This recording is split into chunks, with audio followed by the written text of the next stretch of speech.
Bismillah, alhamdulillah, wassalatu wassalamu ala rasulillah Sayyidina wa maulana Muhammadin ibni Abdillah wa ala alihi wa sahbihi wa mawala. Bismillahirrahmanirrahim. Faslun fi sifatis sholat.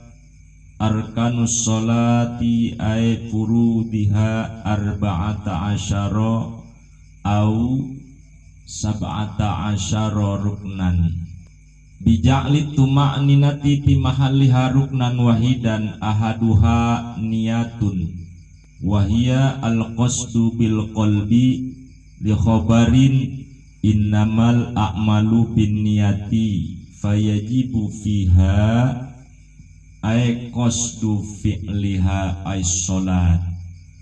Nih para netizen jamaah rahimakumullah, pengajian bab fikih. Nah, sekarang kita menghadap untuk pelaksanaan sholat awalnya dari mana? Nah, awalnya kita pelaksanaan sholat ini dibagi dari bagian-bagian, termasuk rukunnya ini. Di dalam kitab Qurratul Ain atau Fathul Mu'in ada 14 macam bagian fardu sholat atau rukun sholat.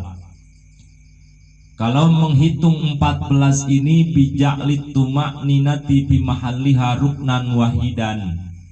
Jadi kalau menghitung 14 termasuk ini tuma'ninah itu dijadikan satu rukun. Misalnya ruku ada tumakninah di situ. Nah, ini dihitungnya satu rukun. Tapi kalau mau dihitung jumlah rukun sholat 17, yaitu ruknan wahidan. Tumakninah ruku, i'tidal tumakninah, sujud tumakninah, begitu saja. Jadi kalau 14 tumakninahnya dihitung satu rukun, kalau yang 17 ini apa? Kalau yang 14 jadi tumakninahnya dihitung satu rukun beserta rukun. Yang pertama masuk kepada pelaksanaan sholat yaitu adalah arkanus sholati niyatun.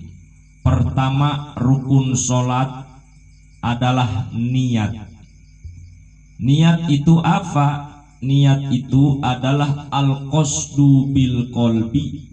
Niat adalah sejak di dalam hati, ada persejaan di dalam hati. Maksud qasdu itu maksud di dalam hati, itu adalah niat.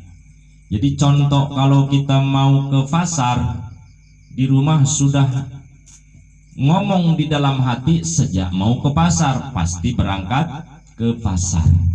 Ini di dalam sholat pun begitu. Ketika kita melaksanakan sholat, maka niat di dalam hati itu termasuk rukun yang wajib harus dilaksanakan, diqasdu, disejak, dimaksud.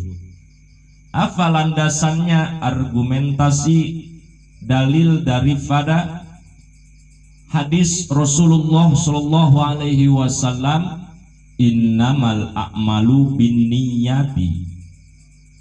Innama pasti akan menjadi sah berbagai macam amal-amal, pekerjaan-pekerjaan biniyati, sahnya dengan memakai niat di dalam hati dimaksud.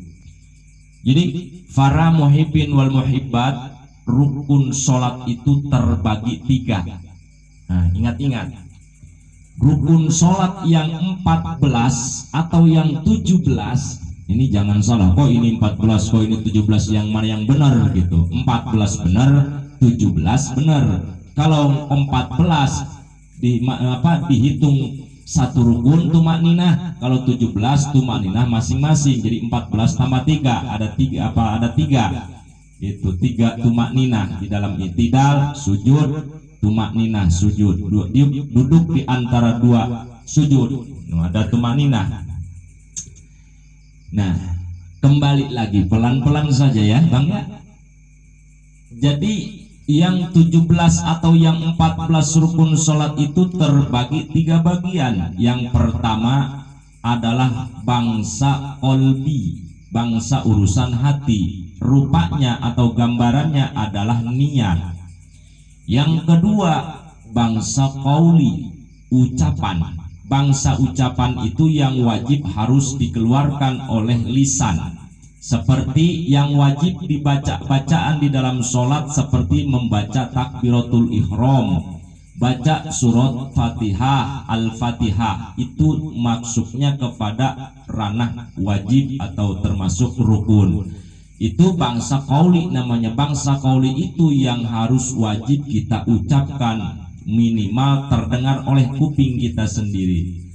Terus yang ketiga adalah aqwalun wa af'alun, bangsa pekerjaan yang wajib dikerjakan oleh anggota sholat, anggota tubuh kita, seperti sujud, terus ruku. Nah, itu bangsa pekerjaan. Jadi yang pertama qalbiyun, terus af'alun wa aqwalun. Fi'li, rukun qalbi, rukun qauli. Jadi kesimpulannya yang 17 itu terbagi 3 bagian. 1 rukun qalbi, 2 rukun qauli, 3 rukun fi'li. Paham?